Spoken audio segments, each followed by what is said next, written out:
bata, bata, bata, bata, box. Turn it up. I told you now. Please. You are worse than me. Another year is ending. Sure, you didn't whine me. Hi guys, welcome back to another fantastic episode of the Butterbox Podcast. Hi guys, thanks for being here. This is Brother Mike and here my co-host. Jayla.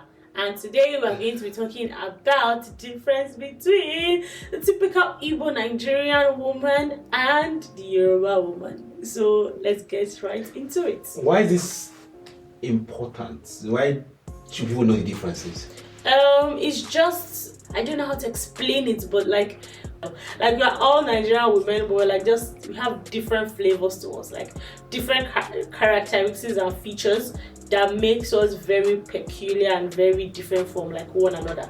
Tell me your perspective of what you feel or what you think is right for the Igbo woman, for the average Igbo woman, based on your experience from like your sisters and Igbo women that you dated like in the past. Right, totally. I agree with that, definitely.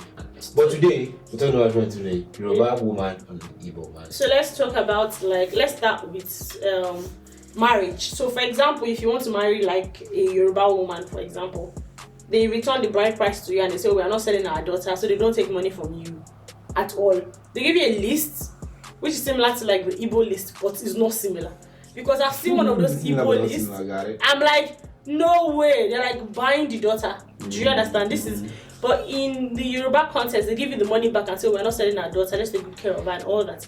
But like in the average Igbo attempting to marry an Igbo woman can be very... The dowry. It is extremely dowry, expensive. Yeah, there are requirements. There's the minimum specification, there's the maximum, and I mean, just a long list of things from like cows, kola nuts, palm oil, yam, just goats and things that is just required by custom and traditions. And there are also things that you buy that you have to take to the village.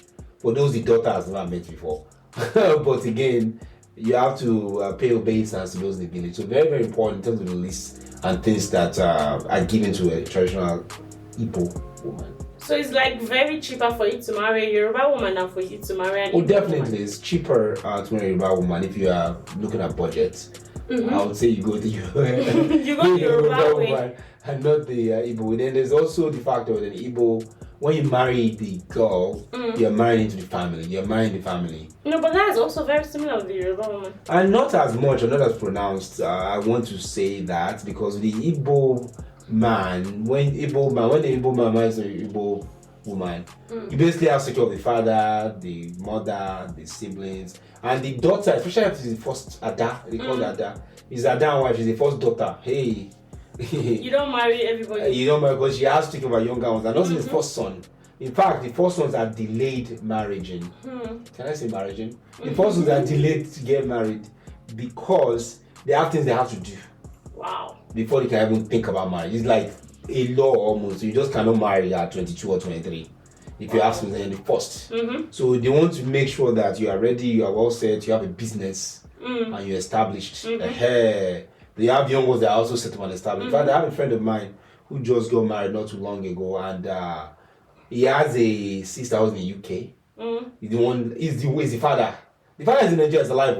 But he's the girl's He father. is the girl's father. He's just his younger sister. Wow. Then he has another sister in the US who just came to the US not too long ago. He's also the father of the girl. Then he has a brother again. No way. Older, way. like the guys that think of the three family. He just Three siblings, but he happened to be the first. Wow. And he just came to the US and he started making small money. He got like a decent job. Damn. So then he married. Then to marry again is another expense because the girl he married is also an Igbo girl. No way. So that guy is like, I'm like, oh my god, this guy, I feel sorry for you. You need to put the money back into the family. Yes, now he spent so much for the wedding. He did a lot of omugos when you have kids. Omugos when you have kids, yes. Yeah, okay. So he did a lot of things for the anyway for the girl. But the girl's parents are late, so he was the one just like everything. Although the uncles made sure they chopped his money, and also the wedding wasn't just for him; it was like a village wedding. This I thought was weird because if you are married, why do you need But then his uncles now tell me when you're marrying, like this our small town, the way people eat well is like weddings and burials. Wow. Like in other words, Christmas happens to people in December, Easter. But here, like summer, there are weddings like every Saturday, and anybody who gets wedded, like needs to feed everyone. He needs to feed everybody. He needs to feed. It's like a cultural thing. So you're marrying to that family. You need to find out that village. or That to will tell all of you are not to buy from that village. So that's the Igbo kind of expectation anyway from an Igbo man or Igbo woman. And the man marrying that woman has to pay up. No. Okay. Millions, like you're buying. Like you're buying, like you said, yeah.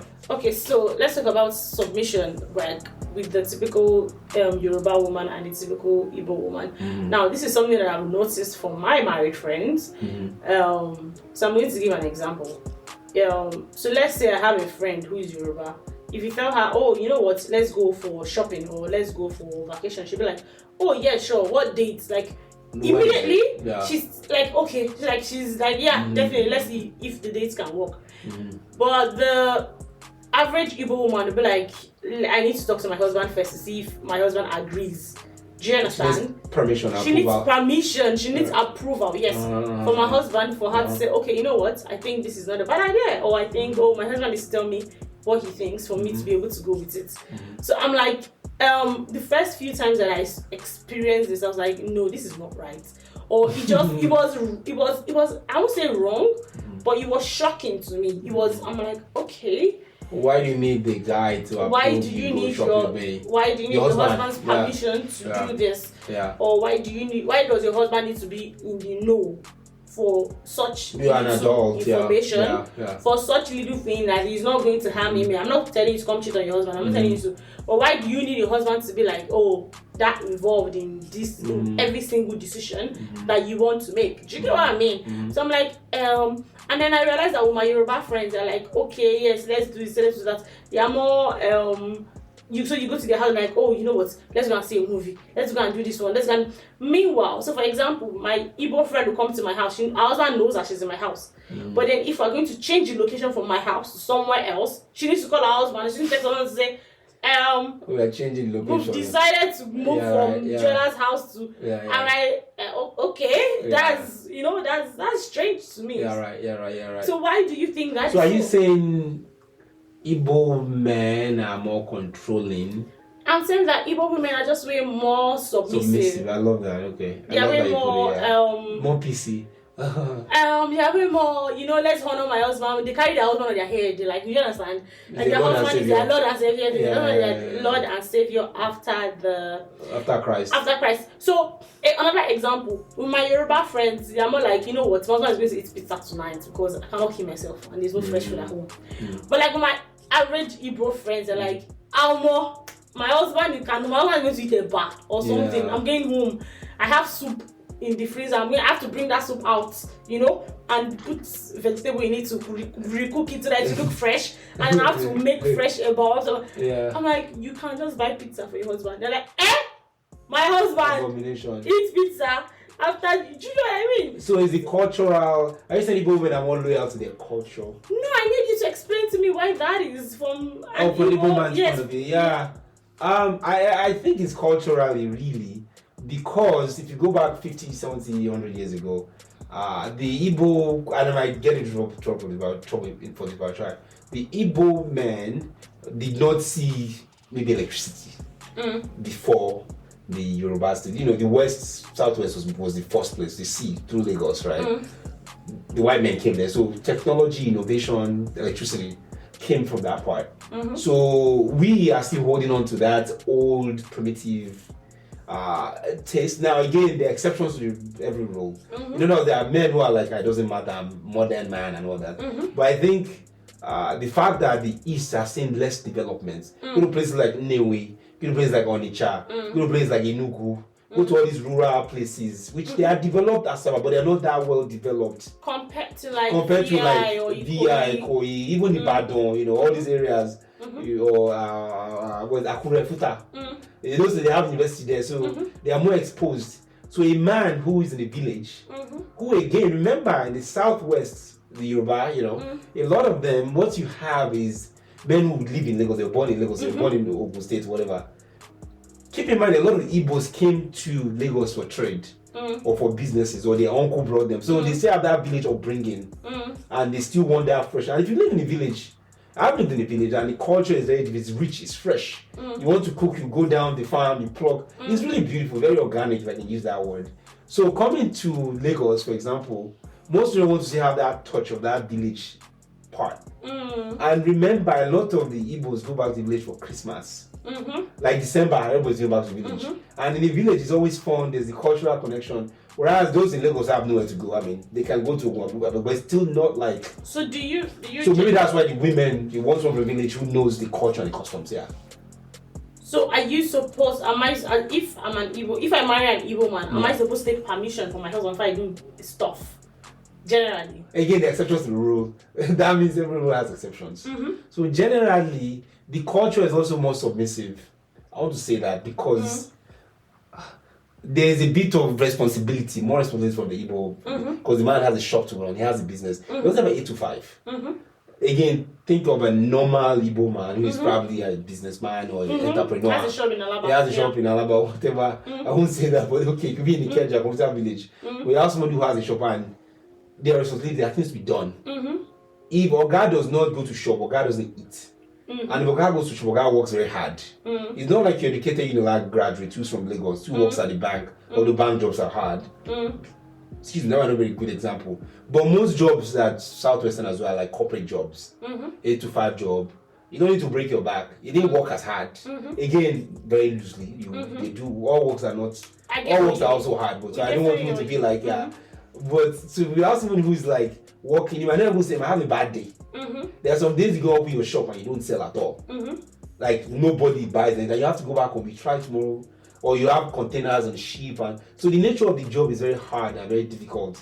Making it so that you want your wife to be on point. You don't want to be on game, like, because you are trying to do something that's hard. So when you come back home, she better be there. Because you had a bad day, you had a rough day. I see what you mean. Yeah, whereas the Yoruba guy maybe he works 85, whatever, or God sells, or God doesn't sell. It doesn't matter. He's going to get this. And it's not, so it's easier. Like, oh God, am I getting in trouble? But life might be easier for that guy. Because the guy is not, he just has to work tomorrow again. Or for example, God forbid, what happened recently, Lagos State government, whatever, they bulldoze a lot of Igbo shops. That's hard. That's their livelihood. That's what they've built over time. They've been to. So more responsibility is expected, because to him much is given, much is also expected. And let's not forget that with the typical Yoruba guy, he does it. Most Yoruba guys, like when we talk about 50-50 sharing now, it is more in the Yoruba home than in the Igbo home. So like in the average Igbo home, like with my married friends, again, I'm just trying to compare like Yoruba and Igbo homes.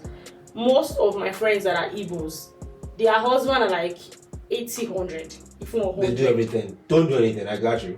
Do you get? Yeah. That's why like, don't even work. Don't have a corporate job. Don't go to anywhere and call anybody sir. Call me sir, I am your sir. Do you understand? My problem should be your problem. My problem, I should be your first priority. Do you understand? When you wake up in the morning, the first thing you think of is what should my husband eat? Is my husband's clothes clean? Like, where's my husband? Do you understand? Where's he going to today? Let me be your problem. Let me be the thing that you're thinking about. Yeah. Do you understand? Yeah. Don't go think about somebody else's business and how to run somebody else's business. How much are they paying? 80,000. Don't worry, I'll give you 75,000. I'll give you 7,000. I'll give you 60,000. Do you understand? Yeah. So that I'm not giving you all they're going to pay you, but at least I'm going to give you enough, and you don't have to walk outside the house. Outside of the house. Yeah. So that you take my problem or your problem. Not my problem, you take my needs first as priority. Do you understand? Or you work under. So for example now, in like Lagos, I'm just going back again. Yeah. In Lagos, you see that most of the shops that you find, some of them, their wives are like the sales girls. Yeah, running it. Their wives are the one running it. So while he is going to see, to go and or he's going to a papa to and clear his container and everything. Or wholesaling. Do you understand? Or he's going to buy things. Yeah. His wife is the one there doing the day-to-day sales. And sometimes they go to shop together. Do you understand? Sometimes the wife doesn't come to the shop if she has to do house chores and house stuff and everything. Yeah. But like with the Yoruba woman, because she has a job, her husband expects that, well, you are a banker or you work 70K. You are busy. You should be able to bring 35,000 out, out of that listen. So now, in my own, my big question, is this normal for an Igbo guy to be like, don't worry, I will take care of all the responsibility and all the bills? Is that how it's done? Like in the East, is that part of it? Yeah, I think that, again, the exceptions to the rule, but in most cases, that's what most people guys like. So I have a friend that comes to mind now, who is in the US as well. He went to the village to bring your wife from the village. Okay, so this guy, I've known him for a while, went to college together actually, and was dating all that, blah blah. But when it was time to marry, his mom came and said, "You are going to the village together." I mean, this is like real life. The woman the mom got from is someone he didn't really like, but he met her when they were young, long time ago. So this girl comes to so number one, if you bring somebody from another country, you expect more. I am your Lord. I changed your life. And same thing as going to the village to bring someone, because we did an episode earlier about the Nigerian culture and blah blah blah. So that episode is very similar to this, because whereby I want somebody to speak my language, somebody to speak my culture, somebody can cook my food, the way my mother cooks. I get what you mean. And I know where you are from in the village. If you misbehave, we can trace you back. And go report to your father. So you came here on my merits to the US, so you worship me. So this girl, she went to school in Nigeria. I think she went to the rest of Nigerian school or something like that. She's here. You know what she's selling? Bags. Like she's selling bags. IG, Instagram. She's like selling bags on Instagram. This guy works like for him. I'm not gonna mention the company, but he's doing very well. Like he's doing very, very well. And she also that don't work. Like so, she doesn't work. All she does is she sells bags, and she's educated, but he doesn't want her to do anything. He works from home actually. So he doesn't want her to have a job at all. He doesn't have to even work. Why? Because according to him, some of the reasons he told me is that she can never make what he makes. But she doesn't need to make what he makes. She and he don't mind. Mm-hmm. It's just that we can't make what I make. What's the point? What are you working for? What can they pay you? If you cannot make, it's weird, it's twisted, I don't get it either. But if you don't make what I make, if you can't make what I make, like why are you working? Like I make more than you, I always make more than you. It's just a stressful situation for you to go through. And then you start disrespecting me.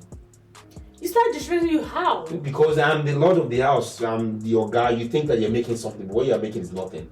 Besides, I brought you here, what I say happens. Wow. If you misbehave, I will talk to your mom or send you back. I see what you mean. Yeah, so... I see what you... But be like in the Yoruba household, the guy is like, you need to get a job. So you can contribute and help. So you can contribute and help. So might be the cultural thing also, whereby the Igbos are more like, we want to dominate the world, we want to take over, and we don't want to build any kingdom but our kingdom or my kingdom. But you know... And I need you to be on my train, right? You know what? With something that someone that I know has said.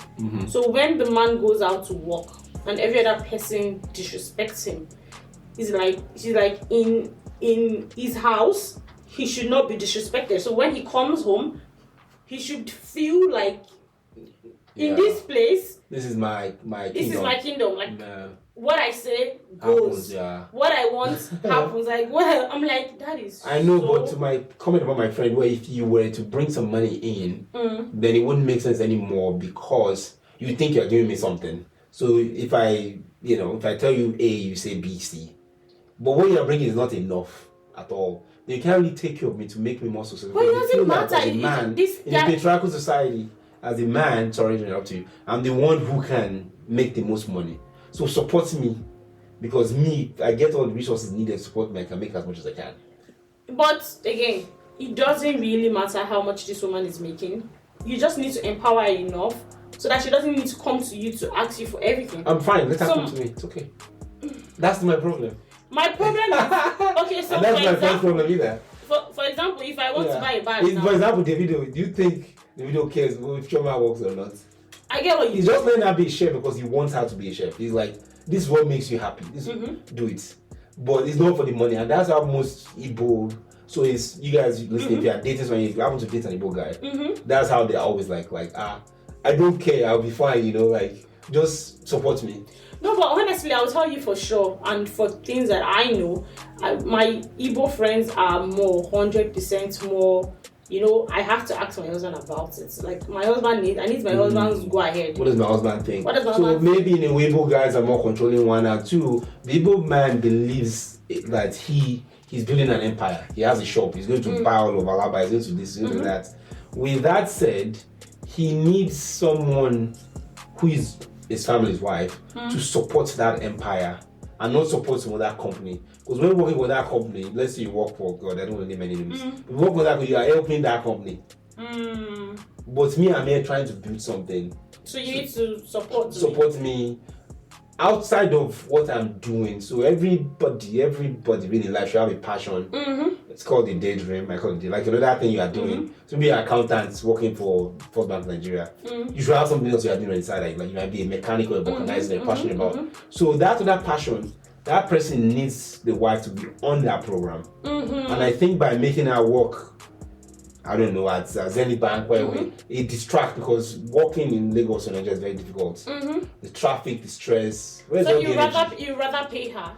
You rather pay her to be loyal and to serve and to be on the team and to focus on him. And that's something where Yoruba girls, it's not so much. Because maybe many Yoruba guys might not be as driven, again, exceptions to rules, might not be as driven as let's conquer, let's dominate. You know, might not be as driven. That's why if you look today, there have never been an Igbo president since Nnamdi Azikiwe. You know, for a short time. Then there's, I think, Zogo, one other guy, for like a very short time again, then they cool. Because all Igbos are like, I'm going to dominate, I'm going to conquer, I'm going to take over. And then wherever they are, the woman will never come and support you and say, let's do something together.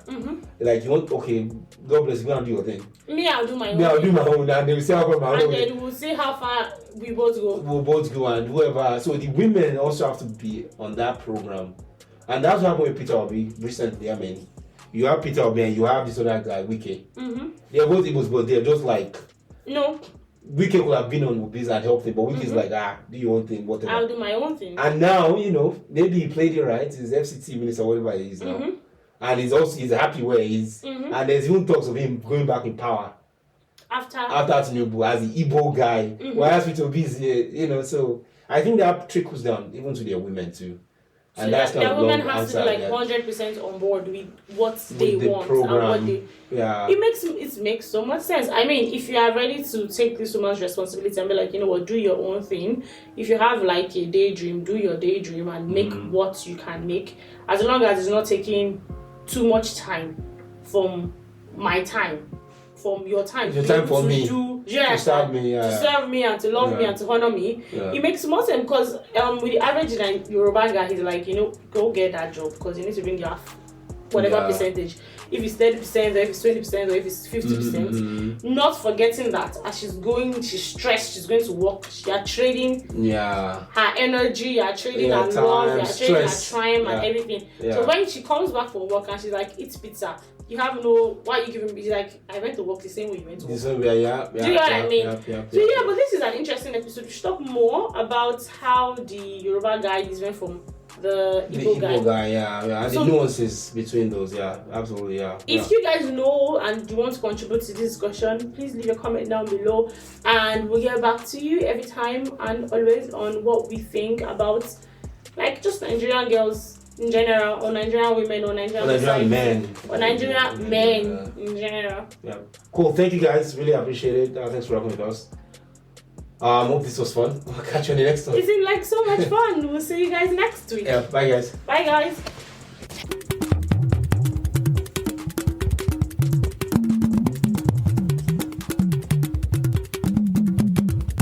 Bata bata, bata bata, bata box.